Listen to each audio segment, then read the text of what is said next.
All right, welcome to this explainer. Today we're decoding some seriously powerful principles from two former Google designers, Knapp and John Zeratsky. Look, if you've ever just collapsed into bed after a totally chaotic day and thought to yourself, wait, what did I actually do today?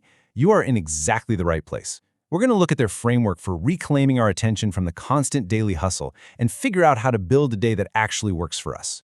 Okay, let's dive into this. We naturally just assume we're overwhelmed because we simply have way too much to do. But what if being busy isn't the actual problem?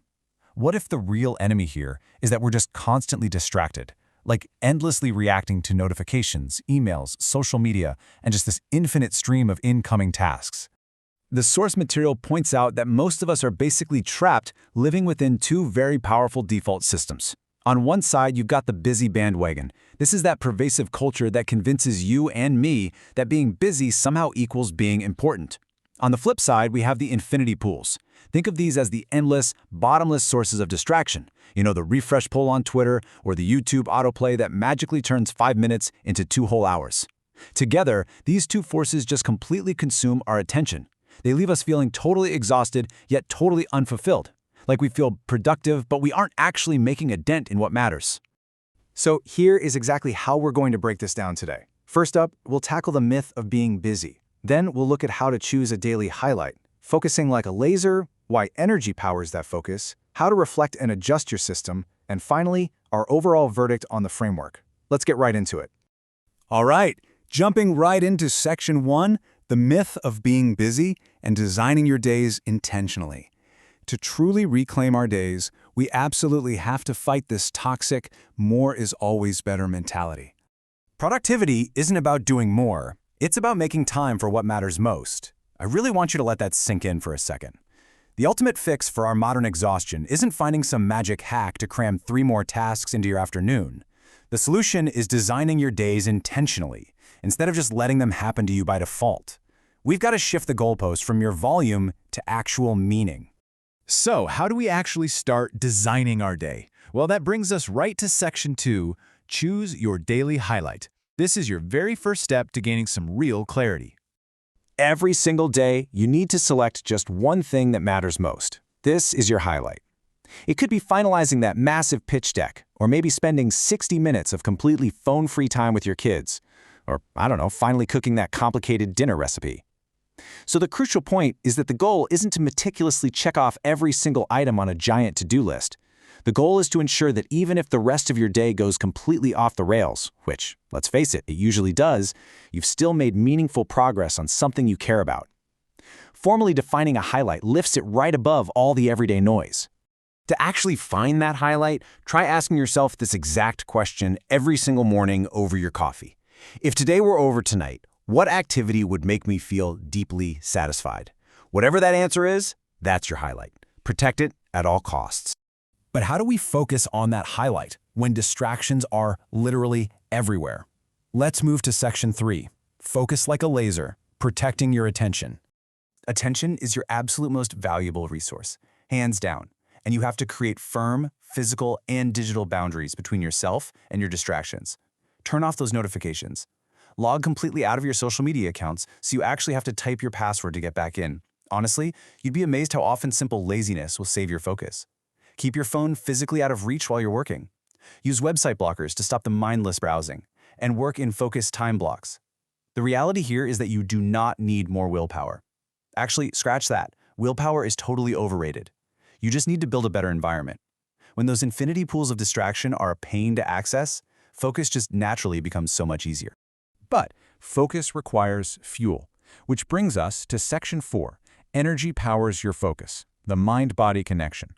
We can't forget that our brains literally evolved for movement, for sleep, for real-world social interaction and experiences. And this brilliantly illustrates the stark contrast here.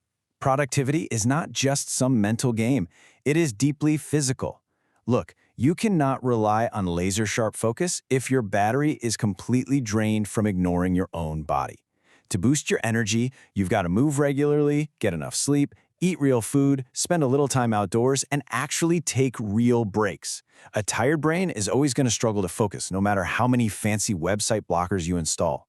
But an energized brain, that performs better naturally. Now let's see how all this builds into Section 5. Reflect, adjust, and improve, running your own experiments. Because here's the honest truth. There is absolutely no perfect productivity system out there. So, instead of forcing yourself into some rigid framework, treat yourself like a scientist running tiny daily experiments. At the end of every single day, run a quick reflection loop. Ask yourself, what worked? What distracted me? What actually helped me focus? Then look at your actions. Keep the strategies that are clearly working for you and ruthlessly cut the ones that aren't. Over time, these tiny daily tweaks will compound, and you'll end up building a highly personalized system that perfectly fits the actual, unique demands of your life. Now, what's really interesting about this slide is how it synthesizes all these strategies into 5 absolute core truths. Number 1, time won't magically appear, you have to deliberately create it.